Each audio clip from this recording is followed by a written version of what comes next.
ಹಿಂದೂ ಪುರಾಣಗಳ ಪ್ರಕಾರ ವೈಕುಂಠ ಏಕಾದಶಿಯ ಈ ಪವಿತ್ರ ದಿನದಂದು ಸಾಗರ ಮಂಥನವನ್ನು ನಡೆಸಲಾಯಿತು. ಈ ಸಾಗರ ಮಂಥನದ ಸಮಯದಲ್ಲಿ ಕ್ಷೀರಸಾಗರದಿಂದ ದೈವಿಕ ಅಮೃತವು ಹೊರಹೊಮ್ಮಿತು. ಅದನ್ನು ದೇವರುಗಳ ನಡುವೆ ವಿತರಿಸಲಾಯಿತು. ಆದ್ದರಿಂದ ಈ ಮಂಗಳಕರ ದಿನದಂದು ಸಾಯುವ ಜನರು ಜನನ ಮತ್ತು ಮರಣ ಚಕ್ರದಿಂದ ಮುಕ್ತರಾಗುತ್ತಾರೆ ಮತ್ತು ಭಗವಾನ್ ವಿಷ್ಣುವಿನ ಸ್ವರ್ಗೀಯ ನಿವಾಸ ಅಥವಾ ವೈಕುಂಠ ಧಾಮವನ್ನು ತಲುಪುತ್ತಾರೆ ಎಂಬುದು ಹಿಂದೂ ಭಕ್ತರ ನಂಬಿಕೆ.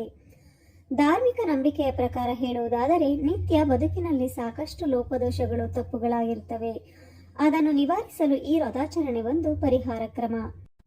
ಭಗವಾನ್ ಶ್ರೀಹರಿಯು ಈ ವ್ರತಾಚರಣೆಯ ಮಾಡುವ ಏಕಾದಶಿಯ ಎಲ್ಲ ಪಾಪಗಳನ್ನು ಮಾಡಿ ದೇವರನ್ನು ಅನೇಕ ಜನ್ಮಗಳ ಪಾಪಕ್ಕೆ ಪರಿಹಾರ ಸಿಗುತ್ತದೆ ಎನ್ನಲಾಗುತ್ತದೆ.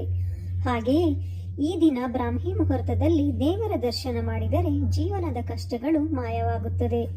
ನಂಬಿಕೆಯ ಪ್ರಕಾರ ವೈಕುಂಠ ಏಕಾದಶಿಯ ದಿನ ವಿಷ್ಣುವಿನ ದರ್ಶನ ಮಾಡಿ ವೈಕುಂಠ ದ್ವಾರದ ಮೂಲಕ ಹೊರಬರುವುದರಿಂದ 7 ಜನ್ಮದಲ್ಲಿ ಮಾಡಿದ ಪಾಪಗಳು ಪರಿಹಾರ ಆಗುತ್ತವೆ. ಅಲ್ಲದೆ ಈ ದಿನ ಶ್ರೀನಿವಾಸ ಉತ್ಸವ ಮೂರ್ತಿಯ ಜೋಕಾಲಿಗೆ ತಲೆ ತಾಕಿಸಿ ಬಂದರೆ ಇನ್ನೂ ಹೆಚ್ಚಿನ ಪ್ರಯೋಜನ ಜಾಸ್ತಿ ಎನ್ನುತ್ತಾರೆ ಹಿರಿಯರು. ಈ ಏಕಾದಶಿ ವ್ರತವನ್ನು ಆಚರಿಸುವ ಜನರು ಬೆಳಗ್ಗೆ ಬೇಗನೆ ಎದ್ದು ಪುಣ್ಯ ಸ್ನಾನ ಮಾಡಿ ಉಪವಾಸ ಮಾಡುವ ಸಂಕಲ್ಪ ಮಾಡುವುದು ವಾಡಿಕೆ.